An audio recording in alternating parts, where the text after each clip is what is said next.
Քպականն ասում է, ինչքան էլ սիրենք մեր բոլոր հայրենակիցներին, պետք է անկեղծ լինենք հենց ինքներս մեզ հետ։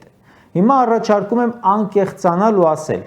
խնդիրն իրապես այն չէ, ինչքան է քննադատում պահանջում Սփյուռքը, անգամ խնդիրն այն չէ, թե ինչ աքսիոմատիկ տարբերակներ է ներկայացնում։ Խնդիրն այն է, որ դուք ինչ ասել եք, լրիվ հակառակն եք արել։ Մարդիկ ձեզ չեն վստահում, մարդիկ ասում են հրաժարական տվեք ու կորեք մեր աչքերից, անտանելի եք դուք, ձեր ամենից գոհ դեմքերը, ձեր լցված թշերը, ձեր ձայները, ձեր ստերը, անդադար ստերը։ Մարդիկ ասում են, եթե անգամ ճիշտ բան ես ասում, դու, այո, հենց դու Արսեն, ի վիճակի եք հակամարտությունը սրելու փոխարեն այն վերացնել, արժանապատիվ խաղաղություն հաստատել, սահման բացել, ժողովրդին կոչ անել թշնամությունը հաղթարել եւ բարիշել,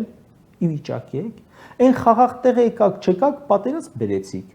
զարգացող Արցախը, մեկ էլ հիշեցիք ինչ որ 90-ականների թուղթ, թե բա Ադրբեջանին է Արցախը, թողեցիք Ալիևը հայաթափանի, նստեցիք տակ տեղը ներդ, մատը մատին չտվեցիք, հիմա էլ թե հերվից մեզ մի քննադատեք, մենք էստեղ նեղության մեջ ենք, այդ նեղություն բերողը հենց դուք եք, բա ինչ անեմ, որ ձեզ չասեն, ում ասեն, Քոչարյանին, Լևոնին, Դեմիրճյանին, ամբողջ խնդիրը էս է,